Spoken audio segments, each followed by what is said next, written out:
খুনি হাসিনা এই বাংলাদেশে ক্ষমতায় সর্বশেষ সময়টিতে টিকেছিল আমলাতন্ত্রকে ব্যবহার করে, প্রশাসনকে ব্যবহার করে, এবং জনগণের সাথে রাজনীতির যে একটি সম্পর্কে দূরত্ব তৈরি হয়েছিল, জনগণের সাথে সরকারের যে একটি দূরত্ব তৈরি হয়েছিল, সেটি বাংলাদেশের জনগণ এই অভ্যুত্থানে প্রমাণ করে দিয়ে খুনি হাসিনাকে দেশ ছাড়া করেছে। এখন আমরা আপনাদের কাছে আসলে কি চাই?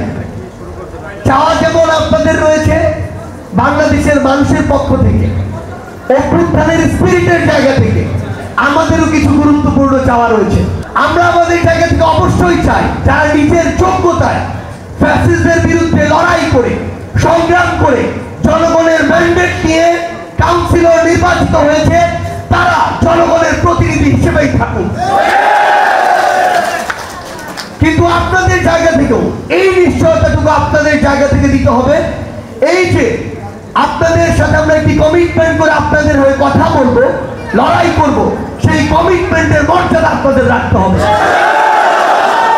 আমরা আপনাদেরকে স্পষ্ট করে একটি কথা বলি, আমরা যদি আমাদের জায়গা থেকে দেখি বা শুনি যে আপনাদের ভিতরে, আপনাদের ওই লিস্টে এমন কেউ আছে যে ওই ফ্যাসিস্টদের সময়ে প্রত্যক্ষ বা পরোক্ষভাবে তাদেরকে সহায়তা করেছে, এই অভ্যুত্থানে যারা আন্দোলন করেছে তাদের বিপক্ষে ছিল, যারা বিগত 16 বছরে আমার অনেক ভাই যারা বিভিন্নভাবে শোষণের শিকার হয়েছে, তাদেরকে প্রত্যক্ষ এবং পরোক্ষভাবে তাদের বিরুদ্ধে জুলুম করেছে, আমরা যদি এমন কাউকে আপনাদের ওই লিস্টে দেখি, তাহলে মনে রাখবেন আপনারা আপনাদের জায়গা থেকে আমাদের সাথে ওই কমিটমেন্টের বিরুদ্ধে চলে যাবেন।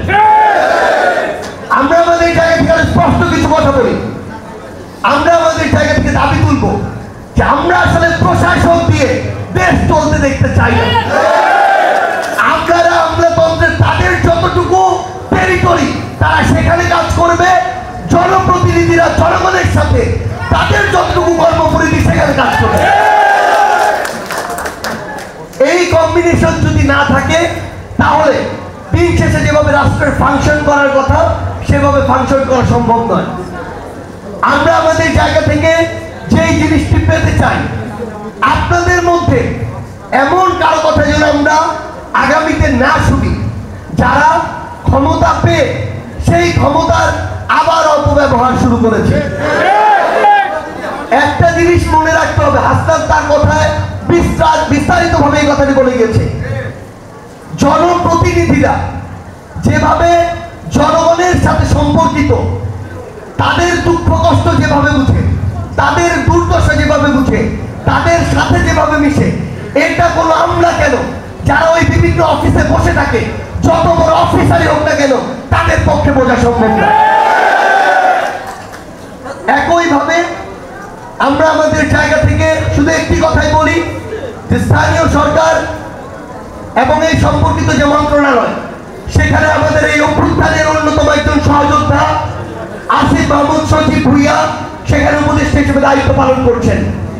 আমরা মনে করি আসিফ নাহিদ সহ এই অভ্যুত্থানে যারা সামনের সারিতে থেকে এই অভ্যুত্থানের নেতৃত্ব দিয়েছেন, তারা জনগণের দুঃখ দুর্দশা বুঝে বলে, জনগণের পালস বুঝে বলে এই অভ্যুত্থানে তাদের নেতৃত্ব জনগণ গ্রহণ করেছিল।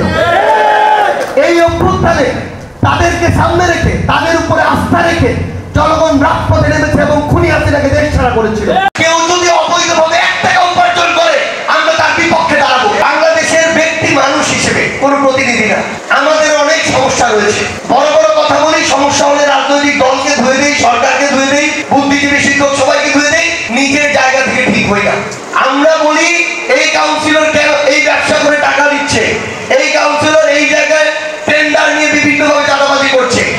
একজন কাউন্সিলরের কাছে একজন ব্যক্তি হিসেবে আমার যে প্রত্যাশা, তার ওই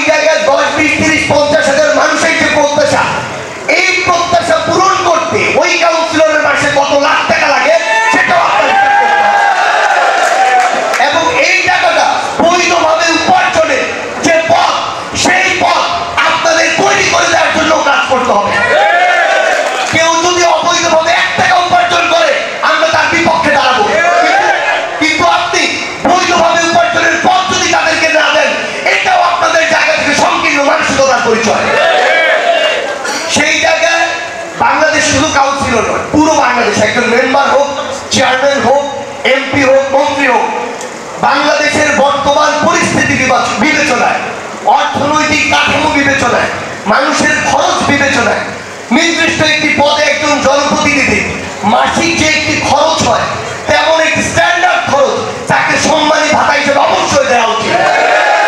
আপনি যদি সেটা না দেন আর চারদিক থেকে এটার জন্য ওটার জন্য চাপাচাপি করেন, দিন শেষে তাকে অন্য কোনো না কোনো উপায় বের করতে হয়। আমরা আমাদের জায়গা থেকে আপনাদেরকে শুধু একটি কথাই বলি, জনগণ এবং যারা জনগণের হয়ে কাজ করবে আমরা তাদের মধ্যে ব্রিজ হয়ে কাজ করতে চাই। আমরা তাদের কথাগুলো পুরো দেশের সামনে তুলে ধরতে চাই। আমরা আমাদের জাতীয় নাগরিক কমিটির পক্ষ থেকে আপনাদেরকে একটা আহ্বান করি। সেই আহ্বানটি হচ্ছে পুরো বাংলাদেশের মানুষের নতুন একটি রাজনৈতিক বন্দোবস্ত, তাদের একদম মনের ভিতর থেকে একটি প্রত্যাশা। আপনারা কে কোথায় যাবেন সেটা আপনাদের বিষয়, কিন্তু একটি জিনিস মনে রাখবেন, আপনারা যদি সেই প্রত্যাশাকে সামনে রেখে আগামী বাংলাদেশে কাজ না করেন, চোখের সামনে খুনি শেখ হাসিনাকে ফেরা